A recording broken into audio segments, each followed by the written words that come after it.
Edge at 11 starts now. We begin The Edge tonight with breaking news. Local rapper Skilla Baby has been shot. We're told he was targeted in a drive-by shooting. Sources say Skilla Baby was shot in the area of 8 Mile and Beach Daily. He was in a black SUV that crashed into a building on 8 Mile. We're told he was grazed twice in the head and back and shot in the hand. He was hospitalized and is expected to be okay. Redford police are investigating. Stay with Fox 2 for updates. Remember Pokémon cards? They were big in the 90s, and guess what? They're back. A hot ticket item for thieves, too, apparently. Well, a couple local novelty shops had them swiped from their shelves this week. Fox 2's Jessica Dupnack tells us how the thieves did it. Hammers. That's what they used to get at some high-dollar Pokémon cards. They hit not one, but 2 stores here in Metro Detroit, and it all played out on security cameras.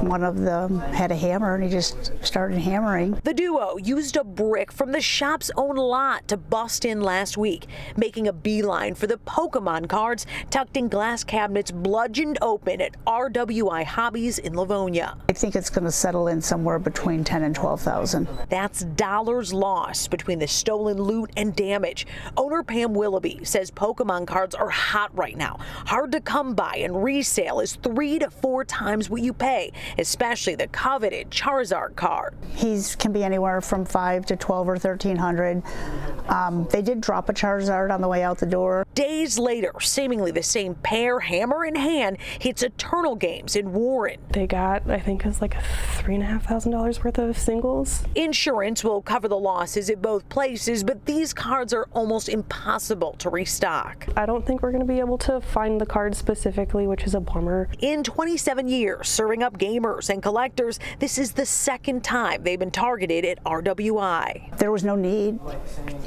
they could have filled out an application. Pam says only a matter of time before they're caught. I certainly don't want to ruin anyone's life, and I've already given the detective basically my restitution, and basically all I'm asking for is my insurance deductible back. Warren PD and investigators here in Livonia, they're on the case. If you think you can help, give them a call. Reporting in Livonia, Jessica Dupnack on The Edge.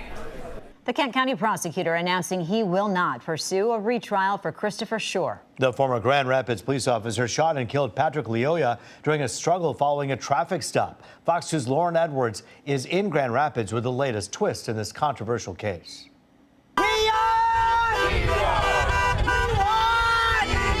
We say no justice, no peace, but we don't have justice, and they have peace. Dozens of supporters of Patrick Leoya rallying outside of the Kent County Courthouse Thursday evening. Well, it was heartbreaking for the Leoya family to hear that it wasn't going to be retried. Prosecutor Chris Becker announced he will not retry former GRPD officer Christopher Shore in the fatal shooting of Patrick Leoya. Now, once again, people are in the dumps as they were the first day when they heard that someone had been shot in the back of the head. Back in April 2022, Shore pulled over Leoya, a Congolese immigrant, for a plate issue. Both got out of their vehicles. A tussle ensued, ending with Shore on top of Leoya. Then Leoya was shot, pronounced dead at the scene. Shore was charged with second-degree murder. After mistrial was declared during trial earlier this month, Becker made his decision. This was a really good jury from my perspective, and I can't always say that. The questions they asked were, for the most part, on point when they're going through that process, and they spent a long time in deliberations. The police union applauding the decision, saying, quote, "The evidence presented at trial clearly demonstrated that Officer Shore acted within the scope of his training and responsibilities when confronted with a rapidly evolving and dangerous situation." Others felt differently. For Erica Cage, the shooting hits close to home. Her cousin is Breonna Taylor, who was killed in a botched raid in Louisville, Kentucky in 2020. It's personal. It's really personal, and tears can only go so far. This trial is a painful period in our city's history, and I'm glad that people are able to meet peacefully and process. Mayor David LeGrand stopped by from afar, saying he hopes everyone can learn from the shooting so it doesn't happen again. We have to sit and we have to come together as a community and support the family, because at the end of the day, that's all that matters, is Patrick's family. So if you would like to read the full statement from Michigan's Fraternal Order of Police, you could head to fox2detroit.com. Reporting here in downtown Grand Rapids, Lauren Edwards on The Edge. An update in the case of a man accused of killing an off-duty Detroit police officer. Back in January, Dejan Macon was charged for the death of Cameron Richardson, but today we learned the case was dismissed due to insufficient evidence. On January 5th, Richardson was driving home from his shift with Detroit police when his vehicle was struck in the area of Hoover and Griner. The case was dismissed without prejudice, meaning prosecutors could refile the case. Within 5 minutes, we started hearing small explosions. Then it started to intensify.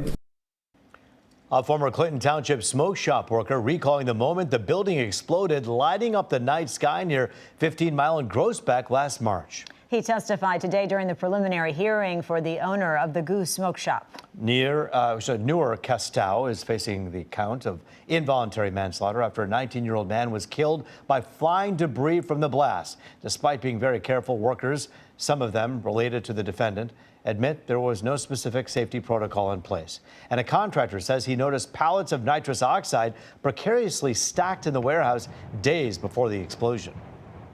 When you have a structure, I mean, to put it plainly, when you're all family, it's not exactly as well structured as that. Everybody has a lot of leeway. In the main warehouse, there were shelves against the wall where you put the nitrous oxide on top of. But in the back room, they were stacked on top of each other. There was no space where the shelves were. And, you know, he just didn't care about safety. And it was very, very clear that stacking those pallets on top, like the products on top of each other, was not the way to store them. Other smoke shop workers shot down claims of unsafe practices. Testimony is expected to continue tomorrow. Well, a rowdy event for candidates running for Detroit mayor. An evening meant to be a conversation with 8 candidates quickly got out of hand. Fox 2's Dave Kinchin was there. Better one? Charlie, I'm not pontificating. I got to think this. It's less 2 o'clock. Charlie, I just had one. Do you see? Or better two. The property continues to be owned by the city and the state. Hold on, wait, really? The Conservancy takes care of the property. So let me finish. I didn't have to interrupt. 2 separate panels of candidates for Detroit mayor facing off in a forum at Wayne County Community College District's Northwest campus Thursday night. Moderator Charlie LaDuff even going into the crowd to calm things down in an evening that saw former Detroit Police Chief James Craig, businessman John Barlow, City Council member Fred Durhall, and business owner Joel Hashim tearing it up over education and whose kids go to private versus public schools. What school do they go to? I have kids that go, and we send them to a private school. And here's the thing.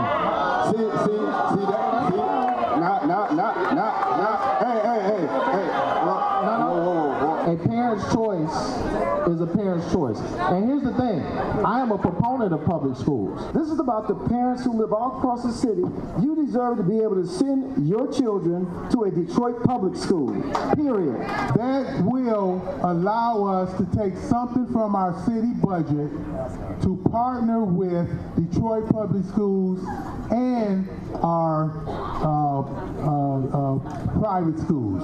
The second panel, Detroit City Council President Mary Sheffield, Attorney Todd Perkins, Thaw CEO Santil Jenkins, and previous candidate Donetta Simpson battling it out over the Detroit Land Bank. Because the Land Bank right now, it doesn't talk about and serve the people of the city of Detroit. It is a community land trust. Years ago, I created or submitted a memo to start the process of how we would dismantle the Detroit Land Bank Authority. That was years ago. The forum hosted by the No BS News Hour and the Michigan Enjoyer did not see Reverend Solomon Kinlock in attendance. Discussion moderators pointed out Kinlock owning a home in Oakland Township, and a Fox 2 search of public records showed this large, nearly $1.5 million property in that same community under his name. I asked some of the candidates about this. What do you say about Reverend Kinlock not being here? You have to ask him. Are you concerned that he has a residence in Oakland Township? I think Detroiters will have to make that decision. What are your thoughts on this? I think Detroiters deserve to have a mayor who has been here with us the whole time. He's not participating in a process in which voters want to hear his message. That's his choice. But a lot of the other forums, we haven't seen him yet. What I would say is, I don't know why. You had to ask him that. And tonight, a statement coming into Fox 2 from the Kinloch campaign that reads, Pastor Kinloch had a scheduling conflict that was communicated to the organizers months ago. Pastor Kinloch lives in Detroit and works at 2 churches in Detroit. He's done the work in Detroit for nearly 30 years. That's the word from the Kinloch campaign tonight. We're in downtown Detroit. Dave Kinchin on The Edge. I think it's time to warm up a little bit, don't you? It's about time, yeah. And I know one guy for the job, Weather Authority Rich Luderman. At least he could talk about, hey, when it's going to warm up, even a little bit. It's coming for the weekend. Saturday, Sunday, it's going to feel a lot better. Today and yesterday felt like Halloween out there with the clouds and the breeze, occasional light showers, still a few light sprinkles going on, but you can see steadier rains closer to London, Ontario, Toronto, Buffalo, and Niagara Falls. How about live pictures from the bridge? Pretty quiet there, but chilly for sure. Numbers there in the middle 40s. Here are the daytime highs today. A lot of us topped out in the middle 50s. Look at Bad Axe, 48 degrees for a daytime high. That's cold for the end of May. 56 and 49. This is where we should be. 72 and 52, not even close. Rainfall total today about 1/10 of an inch, so nothing heavy, but still it was rainy at times. 49 Lansing, 52 in Monroe, 48 there in Pontiac right now, 50 in Port Huron. Thankfully, the breeze has come down a bit. It was a bit blustery today. Winds will pick up tomorrow after sunrise, but notice all the blue on the map. It's cool for Sault Ste. Marie and Grand Rapids, Chicago 49, even as far south as Columbus, 52 degrees. Thankfully, low pressure continues to move away to the east. That's a good thing. We're going to see moderating temperatures and a bit more sunshine for Saturday, Sunday, and for Memorial Day Monday. You'll see it in the 7-day. Showers ending overnight. Still cloudy and cool out there, down to 42. Tomorrow, slowly moving in the right direction. Mostly dry, but a stray shower possible Friday. And then there it is, 64 Saturday, close to 70 Sunday and Monday.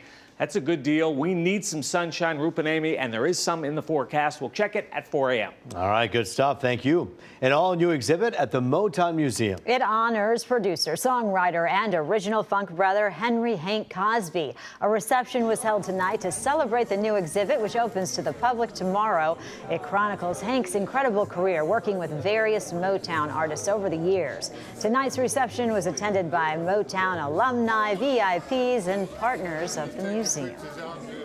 I'm so thrilled that Hank is being honored, and there's so many others who were just major in making Motown and the Motown sound what it became and what it remains to be today.